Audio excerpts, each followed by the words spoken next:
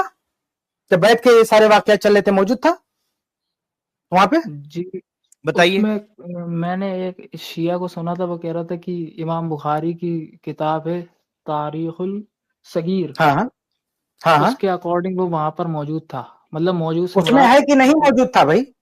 اس کے اکارڈنگ تو نہیں موجود تھا. امام بخاری کی جو تاریخ الصغیر ہے اس میں تو لکھا کہ میں نہیں موجود تھا، وہ مطلب اس میں یہ نہیں لکھا نہیں موجود تھا، لیکن اس میں جو بات ہے محمد بن اسحاق کے حوالے سے، اس سے یہ پتا چلتا ہے کہ وہ بندہ موجود ہی نہیں تھا. آپ وہ روایت وہ بات کوٹ کر سکتے ہیں امام بخاری کی کہ یہ پتا چلتا ہے موجود تھا؟ موجود، رک جائیے گا ابھی کرنا مشکل بھائی ہے. امام بخاری رحمہ اللہ کی جو کتاب ہے التاریخ الاوسط، جو امام بخاری کتاب ہے التاریخ الاوسط، ٹھیک ہے، جی تو اس میں تو امام بخاری رحم اللہ نے جو روایت پیش کی ہے اسے پتا چلتا ہے کہ یہ بندہ نہیں تھا، بیعت کے واقعات کے وقت نہیں تھا، تو نہیں تھا، تو جب اس واقعے اس سمے وہاں پہ نہیں تھا تو اس کا بیان کیسے معتبر ہوگا؟ ہاں بعد میں عمر رضی اللہ کے پاس وہ آیا، بعد میں اگر کچھ بیان کرتا تو ٹھیک ہے، لیکن عین جو جب یہ واقعات ہو رہے تھے اس لوکیشن پر وہ شخص موجود نہیں تھا، تو کیسے اس کی روایت اس کے بعد ہم مان لیں گے؟ بخاری میں وہی روایت ہے نا کہ اس میں ارے بھائی بخاری کی بات نہیں کر رہا ہوں، یہ جو واقعہ ہے، میں کیا کہہ رہا ہوں، یہ جو واقعہ میں کہہ رہا ہوں نا کہ بعد میں، یعنی یعنی جو ہے 12-13 ہجری کے بعد اگر کوئی بات بیان کرتا ہے عمر رضی اللہ تعالیٰ عنہ سے، ہم اس کو مانتے. جب عمر رضی اللہ کے پاس وہ شخص آ گیا تو ہم مانتے ہیں اس وقت جو بیان کرے، لیکن جس سمے نہیں تھا اس لوکیشن پہ، ہم اس سمے کی بات کریں. آپ بخاری کی سند کی بات نہ کریں. ہم ہمارا جو اصل اعتراض ہے نا اس کا جواب دیجئے کہ جب بیعت کا معاملہ چل رہا تھا اس سمے یہ شخص وہاں پہ تھا کہ نہیں تھا؟ اس کا کوئی ثبوت ہے آپ کے پاس؟ جی میرا جواب یہ ہے کہ ایک بخاری میں بالکل سیم روایت ہے، اور زید جو ہے اسلم وہ سیدھے رسول اللہ صلی اللہ علیہ وسلم کا ایک واقعہ نقل کر رہے ہیں جو کہ صلح حدیبیہ کا ہے ڈائریکٹ، تو اس کی سند بھی متصل نہیں دکھ رہی، اس لیے میرا یہ سوال ہے آپ سے. ایک منٹ دیکھیے، یہاں پہ آسان ہے، پہلے تو ہم لوگ اس بارے میں چند چیزیں دیکھ لیتے ہیں. جو بات آپ بتا رہے ہیں نا، جس روایت کا ذکر کر رہے ہیں، اس کے اندر یہاں پر آپ دیکھیے کہ اس کے اندر آپ کو ڈائریکٹ کیا مل رہا ہے. یہ مسند احمد میں وہی حدیث جو بخاری والی حدیث ہے، یہ مسند احمد کے اندر اس کی صراحت بھی موجود ہے کہ ان ابی ہی، یعنی زید بن اسلم اپنے والد سے یعنی اسلم سے بیان کرتے ہیں، ان عمر ابن الخطاب. تو یہ سند مسند احمد کی سند کے اندر یہ صراحت موجود ہے کہ جو زید بن اسلم نے اسلم سے سنا اور اسلم نے اس چیز کو عمر رضی اللہ عنہ سے سنا، یعنی کہ سند متصل ہے. ٹھیک ہے. اب یہاں پہ بات کیا ہے کہ یہ والی جو حدیث ہے جہاں پہ ہمارا ڈسکشن ہو رہا ہے، اس حدیث کے اندر آپ کو یہ بات اسلم سے مل رہی ہے. اور اسلم کیا ہے، جیسے کہ آپ دیکھ رہے ہیں سیر اعلام النبلاء میں کہ وہ انہیں خریدا عمر رضی اللہ عنہ نے، جو حجۃ الوداع کے اگلے سال میں خریدا. اور یہ جو واقعہ پورا ہو رہا ہے یہ کون سے سال کی بات ہے کہ ہم دیکھ رہے ہیں کہ جس وقت کی بات ہے اس کے کافی وقت بعد وہ خریدے گئے اور پھر وہ لائے گئے وہاں پر مدینہ میں. تو یہاں پر وہ اس چیز میں گواہ موجود ہے ہی نہیں. تو یہ حدیث کے اندر سند میں انقطاع ہے، بریک ہے. اب یہاں پر جو لوگ کوشش کر رہے ہیں نا کہ کیسے بھی کر کے اس حدیث کو صحیح ثابت کریں، تو انہیں چاہیے کیا کہ یہ جو کوشچن مارک جہاں لگا ہے وہاں پہ راوی کا نام لے کر آئے. آپ نے بخاری کی حدیث کا مثال دی تو میں نے اس کی صراحت بتا دی مسند احمد کی حدیث سے کہ جہاں پہ واضح طور پہ ذکر ہے کہ انہوں نے حدیث میں عمر رضی اللہ عنہ سے سنا. اب یہاں پہ بات کیا ہے، جیسے آپ نے دیکھا، میں آپ کو جو بات کر رہا تھا نا کہ جو آپ کو حدیث نمبر شاید یاد ہوگی، لوگ یہ نمبر یاد کر کے آتے ہیں 38-200، لیکن مرچی مسالہ اتنا زیادہ اس پہ لگایا گیا ہے کہ آپ نے کہا کہ اس میں دیا ہے کہ عمر رضی اللہ عنہ نے جلا دیا، ہاں، جبکہ یہاں پہ کوئی حدیث میں کوئی ذکر نہیں ہے کہ عمر رضی اللہ عنہ نے جلایا، ہاں، فاطمہ رضی اللہ عنہ کا گھر جلایا. تو وہ ڈرامہ اور وہ ساری بڑا چڑھا کر باتیں جو کہی جا رہی ہے وہ سب کی تو کوئی دلیل ہی نہیں ہے. مطلب بے دلیل باتوں کو لا کر کے اس ضعیف حدیث پہ فٹ کر رہے ہیں جو ثابت نہیں. تو ابھی آپ یا تو ثابت کرو یا تو بات کو ٹاپک کو چھوڑ دو، ہو گیا ٹاپک ختم. ابھی مجھے آپ سے دوسری بات کرنی ہے. تو زید بھائی میرا یہ ہے کہ اتنے مطلب یہاں سے لے کے نیچے سے اوپر تک سند اسلم تک صحیح ہے. ہاں اگر اسلم سے اگر کوئی جھوٹا انسان بھی روایت کر رہا تو اس نے مطلب کیسے بنا لی اس زمانے میں، بالکل حضرت عمر کے زمانے میں یہ واقعہ کس نے گھڑ دیا، یہ مطلب کیسے ممکن ہو سکتا؟ ٹھیک ہے، یعنی کہ آپ کا یہ قاعدہ ہے کہ کوئی بھی سند متصل نہیں ہے وہ مانیں گے، بس اوپر کی طرف میں راوی غائب ہو تو چلے گا، آپ کا یہ ماننا ہے؟ نہیں، میرا تو آپ کو سوال ساری وہ حدیثیں ماننی پڑے گی جو یہ ٹائپ کی ہے. میرا اور جو سوال آپ نے جو علوم الحدیث کے بارے میں جو اعتراض اٹھایا نا کہ اوپر راوی غائب ہے تو کیسے، نیچے سے تو ہے. دیکھیے یہاں پہ بات کیا ہے کہ جو نیچے سے جو ہے، اوپر جو ایک راوی مسنگ ہے، جیسے پانی کا پائپ ہے، اگر مان لو کہ ایک جگہ پہ جا کے بریک ہو رہا ہے تو پانی نل میں نہیں آنے والا ہے. یا الیکٹرک کا وائر ہے جو بہت اچھا ہے، نیچے سے اوپر تک پورا ہے، لیکن اوپر جا کے تھوڑا وہاں پہ آ کے بریک ہے تو بھی الیکٹرک کرنٹ نہیں آنے والا ہے. تو یہاں واضح بات ہے، یہ ٹاپک پہ بڑے بڑے ڈسکشنز ہو چکے ہیں، اور کہ حدیث میں اگر جب بریک آ جائے، انقطاع آ جائے، تو اس وجہ سے وہ حدیث ضعیف میں شمار ہوگی. وہ بات ثابت نہیں ہوتی ہے. جو بات ثابت کرنے کی آپ چاہ رہے ہیں یا جو لوگ چاہ رہے ہیں کہ ثابت کریں، وہ بات ثابت نہیں ہو رہی ہے. ہاں، کوئی اور سوال؟ آپ یہ بتا دیجئے بھائی صاحب، آپ یہ بتا دیجئے کیا اللہ کے نبی صلی اللہ علیہ وسلم سے معاذ اللہ کوئی شرکیہ بات کا صدور ہو سکتا ہے؟ نہیں. لیکن ایسی روایتیں موجود ہیں کہ اس مقام تک سند صحیح ہے. شیخ البانی رحمہ اللہ کی کتاب ہے قصۃ الغرانیق، اس میں انہوں نے کئی سندیں پیش کی ہیں جہاں تک یہ چین پہنچتا ہے، یعنی تابعی تک آپ دیکھیں گے کہ اس کی سند جو ہے صحیح ملے گی آپ کو، یا اس سے نیچے تک صحیح ملے گی. لیکن آگے مرسل ہونے کی وجہ سے، منقطع ہونے کی وجہ سے شیخ البانی رحمہ اللہ اس روایت کو جھوٹا بولتا ہے. ہم بھی شیخ البانی رحمہ اللہ کے ساتھ جو ہے متفق ہیں کہ واقعی یہ ثابت نہیں ہے. حالانکہ کچھ لوگوں نے اس کو ثابت مان دیا. وہی نا قرآن کی آیت کہ تلک الغرانی، قرآن کی آیت نہیں ہے لیکن اللہ کے نبی صلی اللہ علیہ وسلم قرآن کی آیت پڑھتے ہوئے یہ بول دیے تلک الغرانی العلا.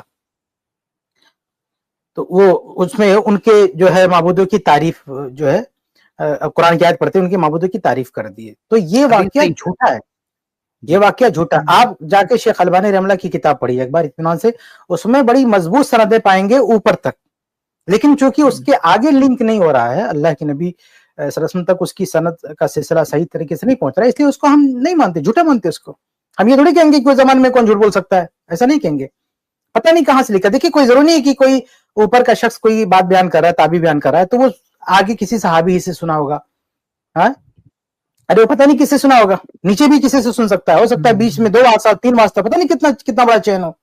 ہمیں اندازہ بھی نہیں کہ ایک ہی شخص جو ہے وہاں سے غائب ہے، ہو سکتا ہے اس کے بیچ میں کئی لمبا سلسلہ ہو، ہمیں کچھ نہیں پتا. اس لیے ایسے ظن اور گمان پہ ہم تھوڑی کہیں گے کہ روایت صحیح ہے. اس کا پورا لنک، پورا چین آپ کو لانا پڑے گا وہاں پہ. میرا ایک وہ فضل ہمدرد ہے نا، آپ جانتے ہوں گے اس کو. کیا چیز؟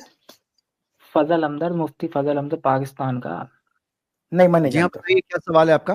ہاں، شیعہ ہے، شیعہ مفتی فضل ہمدرد شیعہ ہے. ہاں، وہ کھٹمل ہے. تو میرا سوال یہ تھا، اس نے کیا نام، شیخ عبدالعزیز، شاہ عبدالعزیز کی ایک دلیل دی تھی کہ انہوں نے اس روایت کو صحیح کہا ہے.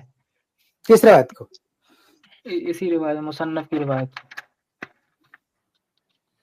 ایک بات بتائیے مجھ کو، سندوں پر تو اس پہ بہت بحث ہو گئی، سندوں پہ تو اس پہ بہت بحث ہو گئی. میں آپ سے یہ پوچھتا ہوں کہ حضرت علی کو جو حیدر کرار تھے، شیر خدا تھے، بہادر تھے، اپنے زمانے میں بڑی بڑی جنگیں لڑی، بڑے بڑے سرماؤں کو انہوں نے دھول چٹا دی. آپ کو حضرت علی کے بارے میں یہ گمان ہوتا ہے کہ حضرت عمر ان کی بیوی کے گھر میں جائیں گے، دھمکی دیں گے کہ تمہارا گھر جلا دوں گا، اور دھمکی دے کر کے واپس آئیں گے اور حضرت علی خاموش رہیں گے؟ آپ کے ذہن میں یہ بات آتی ہے؟ ذہن متن اس کو آپ کا جو سند پر تو بات ہو گئی، کیا اس متن کو بھی آپ کا ذہن قبول کرتا ہے کہ حضرت علی کی بیوی کے گھر میں جا کر کے حضرت عمر گھر جلانے کا دھمکی دیں گے اور حضرت علی برداشت کر لیں گے خاموشی کے ساتھ، ڈر جائیں گے؟ شیخ سرفراز، پہلی بات میں پہلے دیوبندی تھا، پھر انجینئر کی طرف گیا. اب الحمدللہ شیخ کفایت کو سنا نا، تو اس کے بعد میں سلفی بن گیا. نہیں، میں الحمدللہ آپ سلفی ہیں، لیکن کیونکہ آپ یہاں پر یہ روایت پہ بات کر رہے ہیں نا، اس لیے میں کہہ رہا ہوں کہ سند پر تو بات ہو گئی کہ سند منقطع ہے، کیا یہ متن بھی آپ کا دماغ اس کو قبول کرتا ہے؟ نہیں، میرا نہیں قبول کرتا نا. آپ یہ دیکھیں کہ یہ جو شیعہ حضرات ہیں، انہوں نے حضرت علی رضی اللہ تعالیٰ عنہ کی جو شبیہ بنائی ہے، وہ شبیہ ایک بزدل انسان کی بنا دی ہے. مطلب آپ جو قصے اور واقعات انہوں نے گڑے ہیں صحابہ کرام کے کردار کو خراب کرنے کے لیے, ان کی امیج کو خراب کرنے کے لیے, جب ان واقعات اور ان قصوں کے تناظر میں حضرت علی کی شخصیت کو دیکھا جاتا ہے تو ایسا لگتا ہے حضرت علی بہت مجبور, بے کس, بزدل اور کمزور انسان تھے. یعنی یہ کہتے ہیں کہ اللہ کے رسول صلی اللہ علیہ وسلم نے خلافت کے لیے حضرت علی کو وصیت کی تھی, اللہ کے رسول نے وصیت کی تھی, صحابہ نے حضرت علی کا حق غصب کر لیا اور ان کو خلیفہ نہیں بننے دیا, حضرت علی خاموش رہے, کچھ نہیں کر پائے, بزدلی دکھائی. فدق میں اللہ کے رسول صلی اللہ علیہ وسلم کی وراثت میں حضرت فاطمہ کا حصہ تھا, حضرت فاطمہ نے حصہ مانگا, حضرت ابوبکر نے حصہ نہیں دیا, اللہ کے نبی صلی اللہ علیہ وسلم کی بیٹی کو حصہ نہیں ملا, ان کے داماد حضرت علی خاموش رہے, اپنی بیوی کو حصہ نہیں دلا سکے. یہ بات کرتے ہیں کہ حضرت علی نے گھر جلانے کی دھمکی دی, بلکہ جب گفتگو کرتے تو کہتے حضرت فاطمہ کا گھر جلا دیا, حضرت علی کچھ نہیں کر پائے. یہاں تک کہ یہ باتیں انہوں نے گڑی ہے حضرت علی کے خلاف کہ حضرت علی رضی اللہ تعالی یہ تک کے بات گڑ دی ہے کہ حضرت عمر نے دروازے پر ان کے پیر مارا حضرت فاطمہ کے, اور وہ حضرت علی کو, حضرت فاطمہ اس سے زخمی ہو گئی, بلکہ بعض لوگ یہ تک دعویٰ کرتے ہیں کہ اسی زخم کی وجہ سے حضرت فاطمہ کی موت ہو گئی, نعوذ باللہ. اور یہ کہتے ہیں کہ حضرت عمر حضرت فاطمہ کے قاتل ہیں, نعوذ باللہ. حضرت عمر نے نعوذ باللہ ان کے دعوے کے حساب سے حضرت فاطمہ کو زخمی کر کے قتل کر دیا, حضرت علی کچھ نہیں کر پائے, خاموش رہے, بزدل ہو کر کے دیکھتے رہے ساری چیزیں. حتیٰ کہ یہ تو بات ثابت ہے کہ حضرت فاطمہ کی بیٹی, حضرت علی کی بیٹی ام کلثوم حضرت عمر کے نکاح میں دی گئی. شیعہ حضرات کہتے ہیں کہ ہم سے غصب کر لیا گیا, حضرت عمر نے زبردستی حضرت علی کی بیٹی سے نکاح کر لیا, نعوذ باللہ. مطلب حضرت علی کی شبیہ کیا بنتی ہے بھائی؟ وہ علی جو حیدر کرار ہیں, وہ جو شیر خدا ہیں, ان کی شبیہ آپ ایسی بناتے ہیں کہ ان کی بیٹی سے حضرت عمر نے زبردستی نکاح کر لیا اور وہ کچھ نہیں کر پائے. تو یہ شیعہ حضرات انہوں نے جو واقعات صحابہ کی شبیہ کو داغدار کرنے کے لیے گڑھے ہیں, جب ان واقعات کے ہی کے تناظر میں حضرت علی کو دیکھا جاتا ہے نا تو حضرت علی کی شبیہ ایک بزدل, ایک کمزور انسان کی بنتی ہے. حالانکہ اللہ کے نبی کی سیرت کے تناظر میں جب آپ دیکھتے ہیں تو پتہ چلتا ہے حضرت علی تو شجاع تھے, بہادر تھے, شیر دل انسان تھے, بڑے بڑے کا پتا پانی ہو جاتا تھا ان کے سامنے. تو جو ان کی شخصیت اللہ کے نبی صلی اللہ علیہ وسلم کی سیرت کی روشنی میں دکھتی ہے نا, اس شخصیت کے اعتبار سے آپ دیکھیں تو آپ کو سمجھ میں آئے گا کہ یہ سارے واقعات گڑھے ہوئے ہیں. اتنی سی بات میں کہنا چاہ رہا تھا, سند پر تو کافی گفتگو ہو چکی ہے. میں اچھا, سیدنا عثمان غنی رضی اللہ تعالیٰ عنہ خلفائے ثلاثہ جن سے کہیں زیادہ بہادر تھے, یعنی حضرت عثمان غنی رضی اللہ تعالیٰ عنہ کے مقابلے میں جب بہادری کی بات آتی ہے سخاوت اور مالداری کے علاوہ, تو خلفائے ثلاثہ کا مقام ان سے بلند ہے اس معاملے میں. لیکن عثمان غنی رضی اللہ تعالیٰ عنہ نے کسی بھی قیمت پر خلافت نہیں چھوڑی. شہادت ہو گئی, آپ نے مقابلہ تو نہیں کیا, آپ نے فوج تو نہیں بلائی, لیکن خلافت نہیں چھوڑی. یہاں حضرت علی رضی اللہ تعالیٰ عنہ خلیفہ بلا فصل ہیں, ان کو وصیت کی گئی ہے, رسول اللہ کا حکم ہے, لیکن پھر بھی انہوں نے خلافت بھی چھوڑ دی, گھر بھی جلانے دیا, دروازہ بھی اکھاڑنے دیا, محسن کو شہید کرنے دیا, دھکا بھی دینے دیا, اور سب کچھ کہہ کر کے باحیات ہیں, زندہ ہیں, اور حضرت علی رضی اللہ تعالیٰ عنہ نے کچھ نہیں کیا, جبکہ رسول اللہ کی وصیت ہے. اللہ کے رسول صلی اللہ علیہ وسلم نے اپنی بیٹی حضرت علی رضی اللہ تعالیٰ عنہ کو دی تھی, بہت سوچ سمجھ کر کے. حضرت فاطمہ کے دعوے دار بہت تھے, لیکن علی رضی اللہ تعالیٰ عنہ کو اللہ کے رسول صلی اللہ علیہ وسلم نے اپنی بیٹی بیاہی تھی, نکاح کیا تھا, کچھ سوچ مر کے کیا تھا کہ بھئی بیٹی کی حفاظت کریں گے. آپ کے بیان کے مطابق آپ کی بیٹی کی حفاظت بھی نہیں کر سکے, اور آپ کے بیان کے مطابق خلافت کی بھی حفاظت نہیں کر سکے. جو خلافت اللہ کے رسول دے کے گئے تھے, جس کا غدیر خم میں ہاتھ پکڑ کر کے اعلان کیا تھا, وہ خلافت, وہ وصیت حضرت علی رضی اللہ تعالیٰ عنہ اس کی بھی حفاظت نہیں کر سکے. تو بھائی یہ متن کا یعنی سب سے بڑی کہانی شریف یہ ان کی ہے. جیسا کہ ہم لوگوں نے شروع میں بتایا نا کہ جتنی بڑی کہانی شریف ان رافضیوں کی ہے, ان شیعوں کی ہے, ویسی کہانی ہمارے بریلوی بھائیوں کے بس کی بات ہے نہیں بنانا. یہ تو انہی کی کاپی اور نقل ہے جیسی. تو آج کہانی شریف سے بھی یہ موضوع جو ہے اٹیچ ہو گیا ہے. میں نے کہا یہ جملہ رکھ دوں تاکہ یہ ہمارے موضوع سے بھی سوال جو ہے جڑ جائے. تو فیکٹ یہ ہے نا کہ جو ساری باتیں جو ہے یہ ہم لوگ یہاں جو کہہ رہے ہیں یہ باتیں ان کے اس نیریٹو سے پیدا ہوتی ہے, لیکن صحیح بات یہ سب جھوٹی بات ہے. یعنی کہ ایسا کچھ نہیں ہے کہ ایسا واقعہ ہوا کہ فاطمہ رضی اللہ عنہا زخمی ہوئی یا گھر جلایا گیا, یا ایسی کوئی چیز ثابت نہیں ہے. اللہ تعالیٰ نے ان کے بارے میں کہا ہے رحماء بینہم، کہ جو محمد صلی اللہ علیہ وسلم کے ساتھ ہے وہ ایک دوسرے پر رحم کرنے والے ہیں. اور یہ جو باتیں پوری کہی جاتی ہے بالکل جھوٹی باتیں ہیں. ایک آخری پوائنٹ میں ایک اور ایڈ کروں گا کہ یہ جو روایت پیش کی جاتی ہے، اب اس کے اندر جو یہ کہا گیا کہ یہ روایت کے اندر جو آیا ہے کہ پھر اسی وقت پر دھمکی ملنے کے بعد علی رضی اللہ عنہ گئے اور جا کر کے بیعت لے کر آئے، اسی وقت دھمکی ملنے کے بعد. لیکن صحیح بخاری کی واضح حدیث ہمارے پاس ہے جس کے اندر آتا ہے کہ علی رضی اللہ عنہ نے ابو بکر رضی اللہ عنہ کی بیعت جو لی وہ فاطمہ رضی اللہ عنہ کے انتقال کے بعد میں لی. یعنی کہ یہ حدیث ضعیف تو ہے ہی سند کے اعتبار سے، صحیح حدیث سے اس کی بات ٹکرا بھی رہی ہے. جو صحیح حدیث بخاری کی حدیث آپ کے سامنے ہے، اس بات سے بھی وہ بات ٹکرا بھی رہی ہے. تو یعنی یہ ملٹیپل پرابلمز ہے، سند کے اعتبار سے بھی بتایا گیا، ٹکراؤ کے اعتبار سے بھی بتایا گیا، متن کے اعتبار سے بتایا گیا، اور جو گلو کر کے لمبی چوڑی سٹوری بنائی گئی اس میں سے اس کے بارے میں بتایا گیا. تو اور جو شبہ آپ نے پیش کیا بخاری کی حدیث میں کے تعلق سے، اس کا جواب بھی دیا گیا. تو یہ مختصر میں آج یہ باتیں کور ہوئی. امید کرتا ہوں کہ آپ کو وہ سوال کا جواب بھی پتا ہوگا. اور آپ سے بات کرتا ہوں، میں سر پکڑ لیا جب آپ نے کہا کہ بھائی میں متاثر شیخ کفایت سے ہو رہا ہوں. ایسے نام لگا کے کیسے آپ کر سکتے ہیں پھر؟ ہاں ایسا بالکل کسی کو نہیں کرنا چاہیے. یہ ورتھ اٹ ہی نہیں ہے. یعنی کوئی دنیا میں ایسے ایک پروگرام میں آ کر بات چیت کرنا ورتھ اٹ نہیں ہے کہ ہم کوئی ایسا کام کریں جس سے اللہ تعالیٰ کی ناراضگی ہم پر آئے. اللہ ہم سب زید بھائی میرا ایک سوال تھا لاسٹ. ایسا کہ معذرت چاہوں گا کیونکہ بہت لوگ ویٹ کر رہے ہیں، ایک سوال آگے آپ کو کبھی موقع دوں گا. آپ اپنے ریئل نام سے آئیے اس طرح سے وہ نام لگائے بغیر. ہاں آگے کیونکہ بہت سے لوگ ویٹ کر رہے ہیں. بہت معذرت تھا جی، بہت معذرت جی، کیونکہ وقت کم ہے نا، اسی لیے. رمضان بھائی آپ کا استقبال ہے ہماری اسٹریم میں. جی السلام علیکم ورحمۃ اللہ وبرکاتہ. کیونکہ وقت کم ہے، آپ مختصر سوال پوچھیے اور ہم مختصر جواب دیں گے اس کا انشاءاللہ. جی جیسا کہ آپ کو پتا ہے کہ اس وقت کمپیریٹیو ریلیجنز ہمارے اسلام کے اندر بھی بن چکے ہیں، تو اسی کمپیریٹیو ریلیجن کی بنیاد پہ جو ہمارے فرقے ہیں انہوں نے اپنی ایک آئیڈینٹی عوام الناس کی عدالت میں کریٹ کر دی ہے. تو آپ صلی اللہ علیہ وسلم کی اس کے متعلق حدیث ہے کہ 72 فرقے قرب قیامت بنیں گے، اور میں سے صرف ایک فرقہ جو ہے وہ جنت میں جائے گا اور باقی تمام فرقے جو ہے وہ جہنم میں جائیں گے. تو پھر آپ صلی اللہ علیہ وسلم کی صحیح مسلم میں 2005 نمبر حدیث ہے، یہ انٹر کنیکٹڈ ہے تمام احادیث. اس میں آپ صلی اللہ علیہ وسلم فرمایا وَشَرُّ الْأُمُورِ مُحْدَثَاتُهَا وَكُلَّ مُحْدَثَةٍ بِدْعَةٍ وَكُلَّ بِدْعَةٍ ضَلَالَةٍ وَكُلَّ ضَلَالَةٍ فِي النَّارِ، کہ ہر بدعت گمراہی ہے اور ہر گمراہی دوزخ میں دھکیل دینے والی ہے. اب بحیثیت اہل حدیث، چونکہ آپ اہل حدیث ہے، تو آپ اپنے آپ کو اس حدیث کے موافق جو ہے وہ جنتی فرقہ ڈکلیئر کرتے ہیں. تو پھر اسی کی بنیاد پہ آپ صلی اللہ علیہ وسلم جو فرمایا ہے کہ ہر وہ بندہ یا پھر ہر وہ طبقہ کی جو بدعت کو کریٹ کرتا ہے اس پلانٹ ارتھ کے اوپر، تو اگر وہ اسلام کے اندر اپنے آپ کو یعنی انکلوڈ کرتا ہے اور دوسری طرف سے پیرالل میں وہ بدعت بھی کر رہا ہے، تو وہ اس حساب سے جہنمی ہے.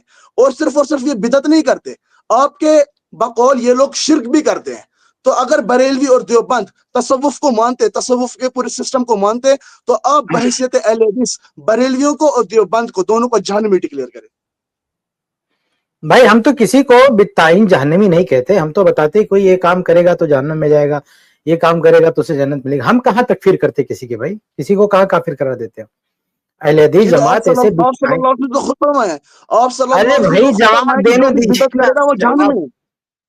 آپ کی بات سن لیا میں، اب تھوڑا ہمارا بات سن لیجیے، ہماری بھی سن لیجیے. دیکھیں اہل حدیث کسی کی تکفیر نہیں کرتے بالتعین، الا کہ قادیانی جیسے لوگ سامنے آ جائیں. باقی جو آپ نے وہ حدیث پیش کی اس میں تو اللہ کے نبی صلی اللہ علیہ وسلم نے جو اوصاف بتائے ہیں کہ ما انا علیہ الیوم واصحابی، کہ وہ جو ناجی جماعت ہوگی، ناجی گروہ ہوگا، اس کی علامت یہ ہے، اس کی نشانی یہ ہے کہ وہ اس چیز پر ہوگا جس پر میں اور میرے صحابہ ہیں، یعنی قرآن حدیث اور صحابہ کا فہم، صحابہ کا منہج. تو اہل حدیث تو اسی کی طرف دعوت دیتے نا.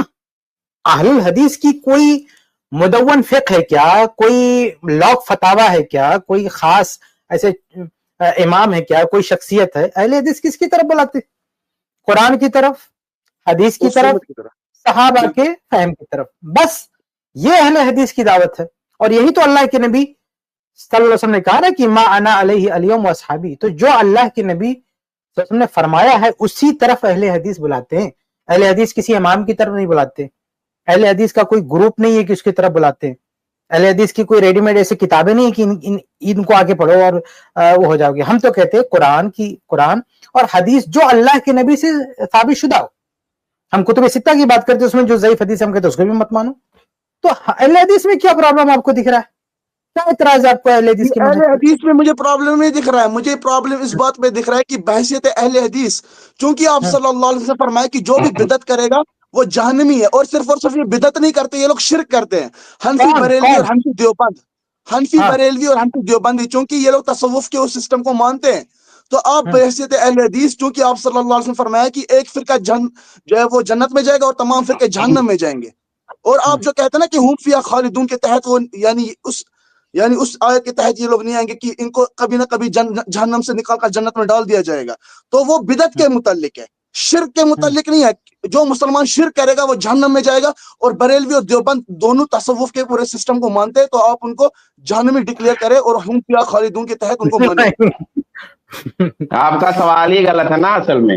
اصل میں آپ کا سوال ہی غلط ہے. آپ جو یہ کہہ رہے ہیں نا کہ دیوبندی سب شرک کرتے، دیوبندی سب مشرک ہیں، بریلوی سب جو ہے مشرک ہیں، یہ سنیے ایک منٹ، آپ کہہ لیے نا آپ کی یہ بات ہی غلط ہے. آپ کو میں سن لیا، آپ کی دلیل سن لے کہ کیوں آپ ان کو کہتے. دیکھیے اللہ کے رسول نے کہا کہ ہر بدعت گمراہی ہے، اہل حدیث بھی کہتے ہر بدعت گمراہی ہے.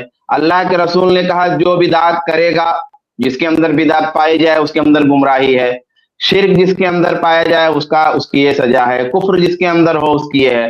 تو ہم اہل حدیث بھی یہی کہتے ہیں کہ اگر کوئی کفر کرتا ہے تو اس کے لیے سزا ہے، شرک کرتا ہے تو یہ سزا ہے، بدعت کرتا ہے تو گمراہی ہے. لیکن اللہ کے رسول نے کہیں یہ نہیں نہ کہا کہ دیوبندی مشرک ہیں، بریلوی مشرک ہیں، بریلوی بدعتی ہیں، بریلوی کافر ہیں، دیوبندی کافر. یہ تو اللہ کے رسول نے نہیں کہا. جب اللہ کے رسول نے ایسی بات نہیں کہی ہے تو ہم کیسے کہیں گے؟ ممکن ہے بریلویوں میں بہت سارے لوگ شرک نہ کرتے ہوں. ممکن ہے بریلویوں میں ایک چھوٹا سا طبقہ ہی صحیح، چاہے وہ 2 4 10 لوگ ہی ہوں، بدعت نہیں کرتے ہوں. دیوبندیوں میں بیشتر لوگ ایسے ہیں جو تصوف نہیں مانتے ہیں. بہت سارے لوگ ہیں جو تصوف مانتے بھی ہیں. اکثریت دیوبندیوں کی ایسی ہے جو شرک و بدعت نہیں کرتی ہے. ایک طبقہ ہے جو شرک و بدعت میں مبتلا ہو سکتا ہے. تو آپ یہ کسی کا نام لے کر کے کہ دیوبندی کافر ہیں، مشرک ہیں، اور بریلوی مشرک ہیں، بریلوی کافر ہیں، یہ کیسے آپ کہہ سکتے ہیں بھائی؟ تصوف کے سلسلے کو کیا ابھی تو آپ بتائے اتنا سارا آپ بتا ہی رہے تھے. آپ نے یہی تو بتایا ہے کہ بریلوی اور دیوبندی سب کافر ہیں، سب مشرک ہیں، ان کو جہنم میں ڈکلیئر کر دو، کہہ دو سب جہنم میں جائیں گے. جی فرمائیے. جو آپ یہ کہہ رہے ہیں نا کہ ہو سکتا ہے کہ کوئی بریلوی شرک نہ کرتا ہو، کوئی دیوبندی شرک نہ کرتا ہو، تو اس وقت پلانٹ ارتھ کے اوپر جو تمام بریلوی ہے نا، ان کے جو امام ہے وہ امام. بھائی صاحب میں ایک سوال کروں آپ سے، میں کمپلیٹ تو کرنے مجھے پہلے کمپلیٹ تو کرنے دیں. کم سے کم الفاظ مجھے 10 منٹ صرف بچا ہے، اس سے زیادہ لمبا مت بولیے. جی فتاوی رضویہ کے اندر امام احمد رضا بریلوی نے لکھا ہے کہ جب بھی مجھے کسی کو پکارنا ہوتا تھا مدد کے لیے تو میں کہتا تھا یا شیخ عبد القادر جیلانی المدد. تو اس وقت پلانٹ ارتھ کے اوپر جو سب سے بڑا بریلوی ہے، اور وہ بریلوی کی جن کے وہ امام ہے، تو وہ تو شیخ عبد القادر جیلانی کو پکار رہے ہیں. تو اگر یہاں پہ کوئی انڈیویجولی کوئی شرک نہ کرتا ہو تو ہم اس کو وہاں پہ جج نہیں کر سکتے. ہم پورے طبقے کو جج کریں گے کہ ان کا جو طبقہ ہے وہ کس امام کو مانتا ہے اور وہ امام مدد کے وقت کس شخصیت کو پکارتا ہے. ہمیں یہ دیکھنا ہے. تو آپ بحیثیت اہل حدیث ان کو جہنمی ڈکلیئر کریں. ابھی میری بات سنیے میرے بھائی. جو اہل الحدیث ہیں، دیوبندی بریلوی جانے دیجیے، جو اہل الحدیث ہیں، کیا آپ ان کو جنتی ڈکلیئر کرتے ہیں؟ میں آپ سے سوال کر رہا ہے، آپ مجھ سے سوال نہ کریں. ٹھیک ہے میں جواب دیتا ہوں. ہم تو اہل الحدیث کو بھی جنتی ڈکلیئر نہیں کر رہے ہیں.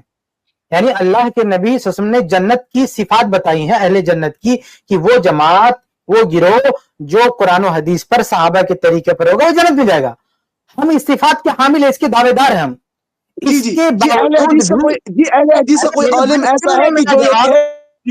ارے میری بھائی سنو، میرا جواب سنو. اس کے باوجود بھی ہم کسی بھی اہل حدیث کو ہم یہ نہیں کہتے کہ یہ جنتی ہے، ایسے لکھ کے دیتا.